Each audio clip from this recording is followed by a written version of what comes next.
As the afternoon sun cast long shadows across our living room as I idly scrolled through my phone, and see a harmless text intended for my brother became the catalyst for the unraveling of my once happy marriage.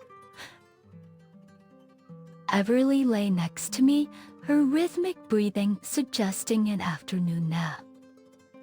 Curiosity piqued by the unusual notification on my brother's message. I opened it, thinking it might be a harmless anecdote or casual news. What greeted me, however, was a shock that jolted me to my core.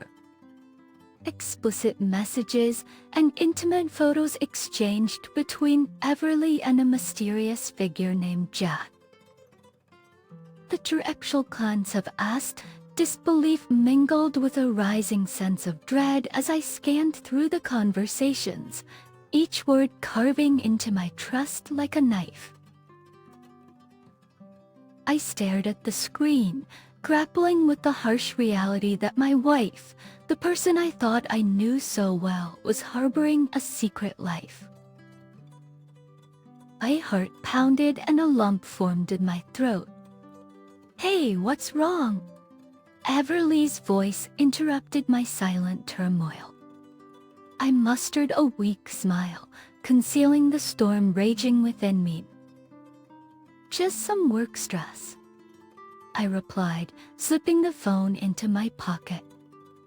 I spent the evening wrestling with the newfound knowledge, unable to shake off the betrayal that festered within my thoughts. The once familiar walls of our home seemed to close in, trapping me in a world now tainted by suspicion and mistrust. The revelation echoed in my mind like a haunting melody refusing to fade into the background. As the evening shadows lengthened, a colossus of conception, I grappled with the decision to confront Everly or to bury the truth and pretend everything was still intact. The weight of the secret pressed upon me, and the journey into the unknown had only just begun. Unbreathed, the following day dawned, carrying with it the heavy burden of the discovery that now threatened the foundation of my 8-year marriage. Much as Everly left for work, I sat alone in the quiet house, the weight of the truth pressing down on me. An internal struggle raged within, and to confront or to silently endure the betrayal, the images of explicit messages and intimate photos lingered, fueling the burning need for answers. I couldn't let this betrayal fester without understanding the depths of the deception. As the sun climbed higher, I found myself drawn to Everly's phone, left unguarded on the kitchen counter. That the desire for clarity overpowered any sense of guilt, and I began scouring through her messages and calls, seeking patterns, hidden meanings, anything that would unravel the web of deceit. Everly's voice echoed in the corridor as she returned home. "How was your day, honey?" Her innocent inquiry seemed like a cruel irony. "Just the usual," I replied, my mind preoccupied with the deceit I was unraveling. The investigation became a clandestine affair, each silent inquiry casting a darker shadow on our once shared life. I delved into late-night conversations, tracing the thread of deceit through coded messages. The more I discovered, the more I realized the complexity of the affair. Just one evening, as the tension between us grew palpable, Everly looked at me with concern. "Is everything okay?" All of you seemed distant, the weight of my discovery hung heavy in the air. but I feigned a smile. Just work stress, Everly. Nothing to worry about. The decision to investigate was not only about unraveling the truth, but also about preserving the fragments of trust that remained. The choices before me seemed daunting, and the path I chose would lead to either redemption or deeper descent into the shadows of betrayal. Days blurred into nights as my covert investigation deepened. The secrecy that once defined our marriage now manifested in covert messages, late-night phone calls, and in newfound awareness of the double life Everly led. Each revelation intensified the sink feeling in my stomach. One evening, Everly sat across from me at the dinner table, unaware of the turmoil within me. "You've been distant lately. Is everything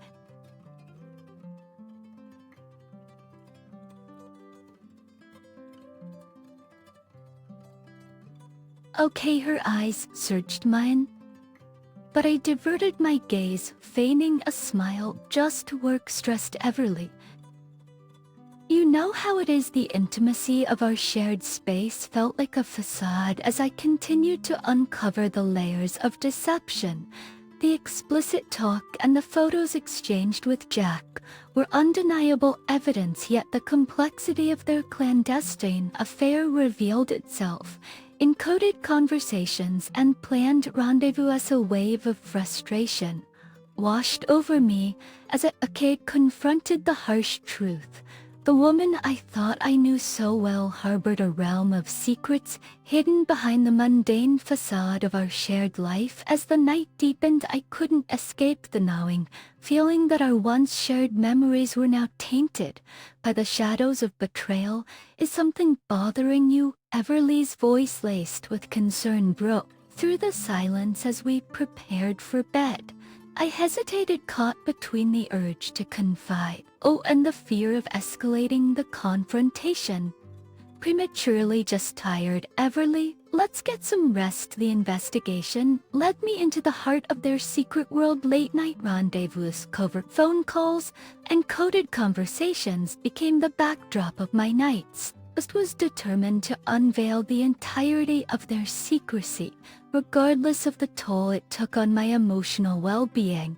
The walls of our shared life seemed to crumble with each revelation, and the choices before me became increasingly complex. Unveiling the secrecy was a painful journey.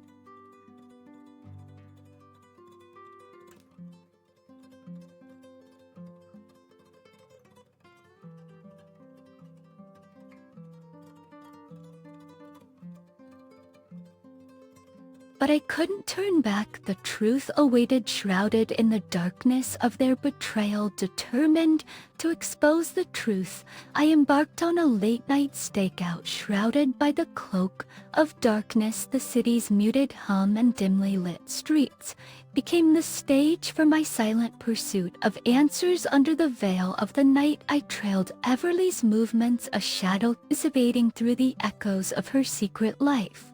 My heart raced with each step, fueled by a mix of trepidation and the thirst for validation. The city's neon glow illuminated my path as I followed her to a nondescript motel, the scene of clandestine rendezvous with Jack. A whispered exchange of words and glances spoke volumes. As I observed them from a distance, the weight of their betrayal became palpable, a heavy presence in the quiet night air. Dialogues unheard and emotions unspoken played out.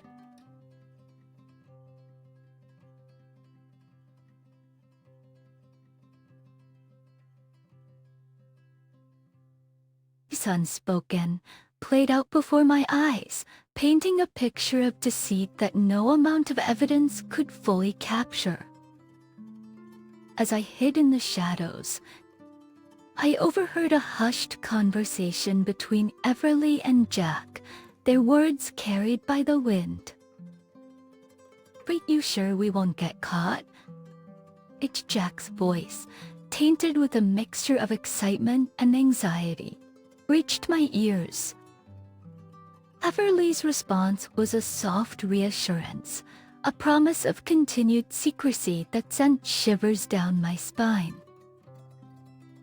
The motel door closed behind them, sealing the clandestine encounter within its walls.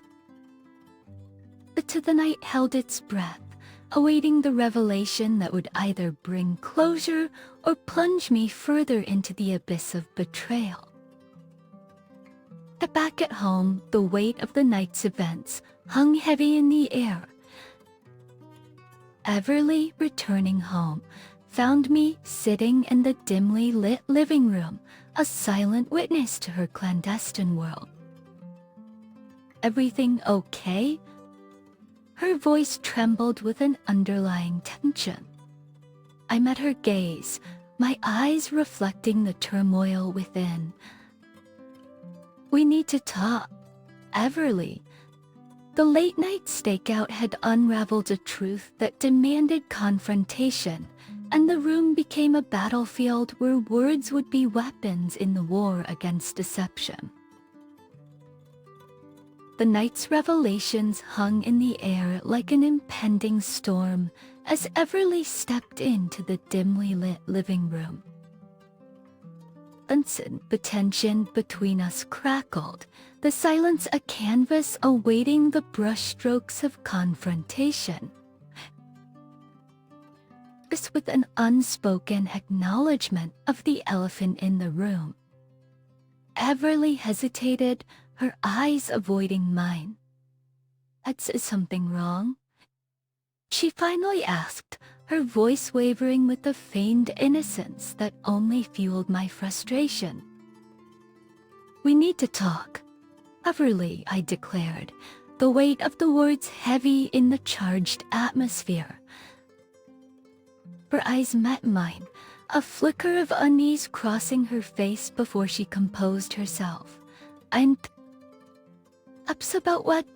she replied, attempting to maintain a facade of ignorance. Besides, I gestured toward her phone, a silent indictment of the betrayal etched in explicit messages and intimate photos. "Us," I said, the single word carrying the weight of my discovery.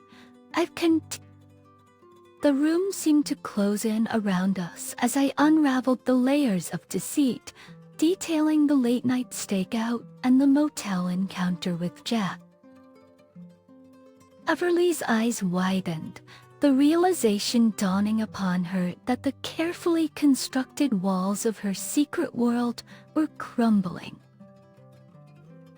"I can explain," she stammered, her voice a desperate plea for understanding.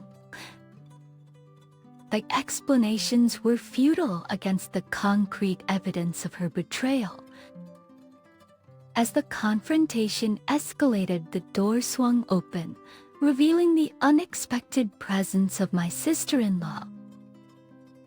"Auntie Larry, and what's going on here?" she demanded, her eyes darting between us, catching the fragments of an unraveling truth. I turned to Lily, my voice laden with the weight of betrayal. "Your sister has been having an affair with Jack."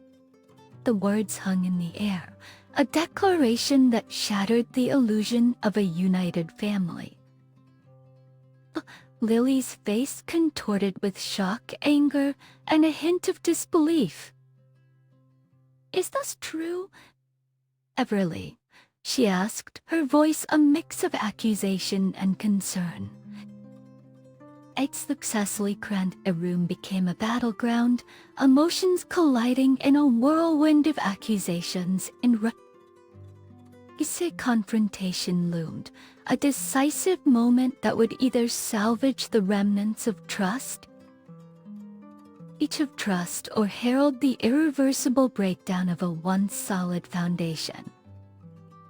To the aftermath of the confrontation left us teetering on the edge of a legal abyss. The revelations had torn through the fabric of our relationships, leaving behind a trail of shattered trust and impending legal consequences. Days blurred into a haze of uncertainty as the echoes of the confrontation lingered. practical ramifications loomed large, a dark cloud overshadowing the wreckage of our once intact lives. Everly and Lily, faced with the fallout, sought restraining orders against my brother and me. In the midst of the legal turmoil, I found myself sitting across from a divorce attorney, the sterile office a stark contrast to the warmth that once characterized my marriage.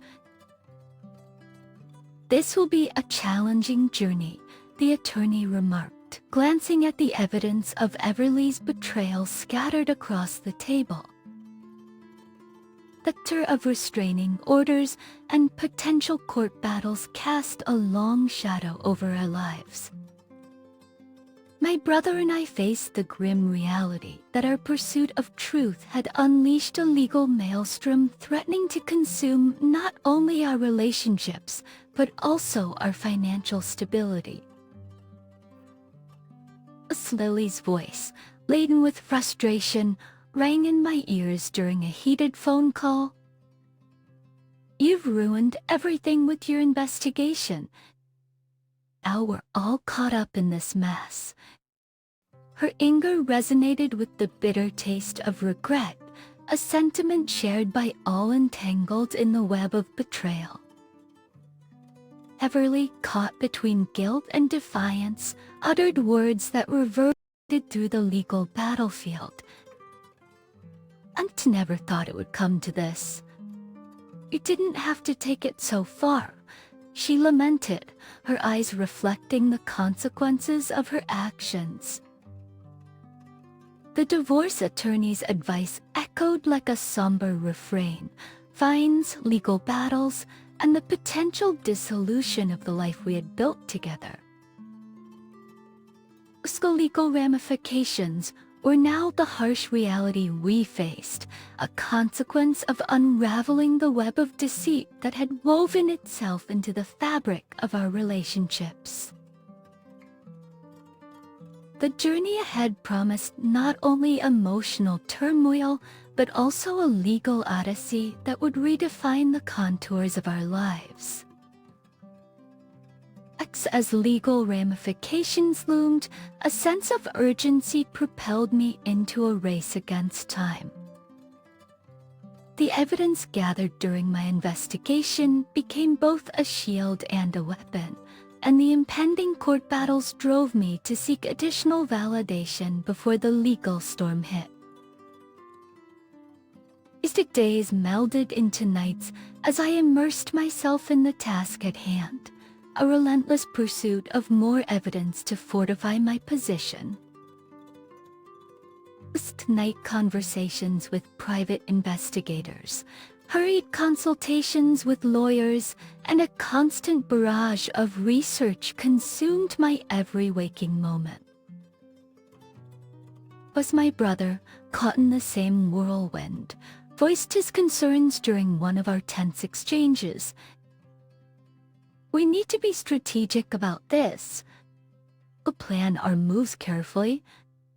We can't afford any missteps," he emphasized, the weight of our shared predicament reflected in his eyes. Lily's resentment lingered like a persistent shadow, a sentiment that fueled her words during a strained phone call. "Your obsession with unraveling the truth has dragged us all into this chaos. What do you hope to achieve with this race against time?" Her frustration resonated through the receiver, a testament to the collateral damage wrought by the pursuit of justice.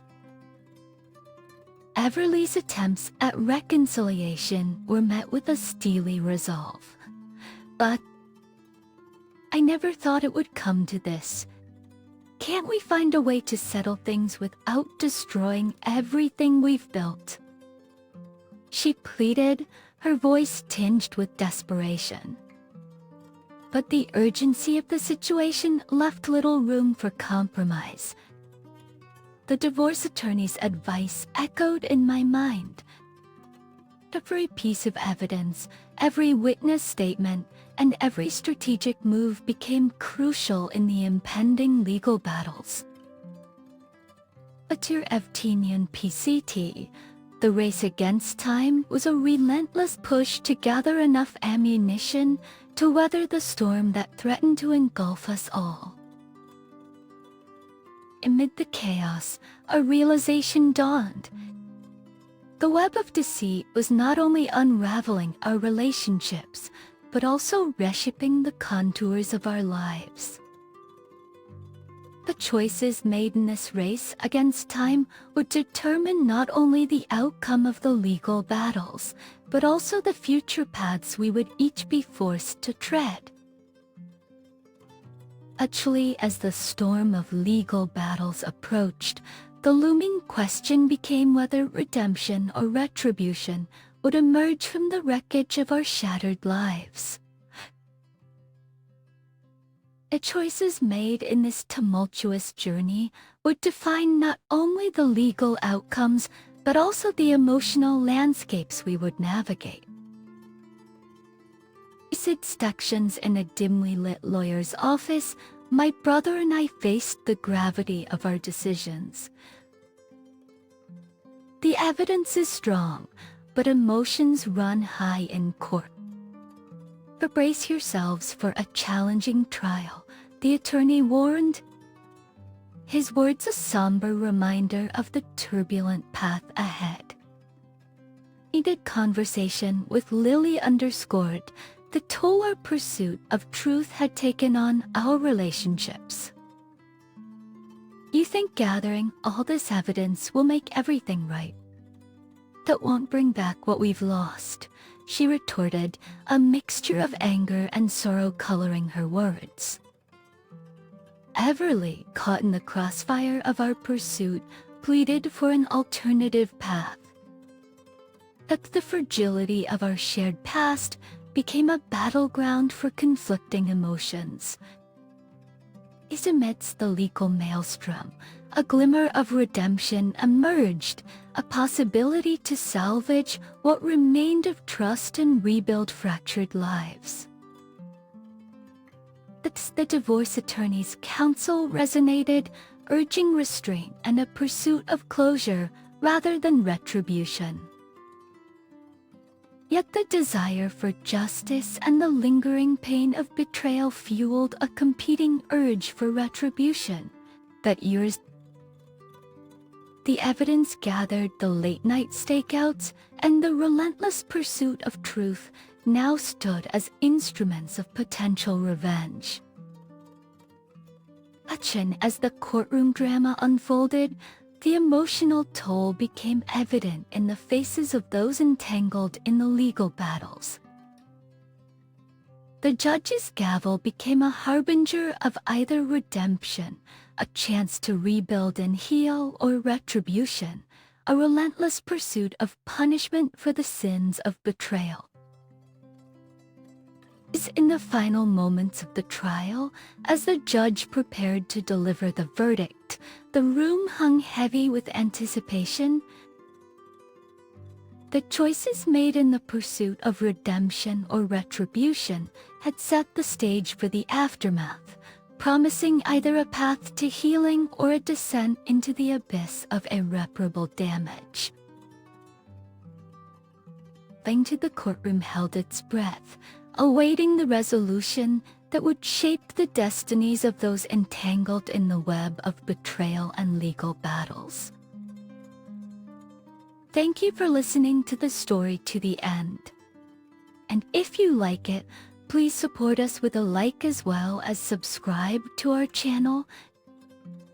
I'll write in the comments what you think about the story.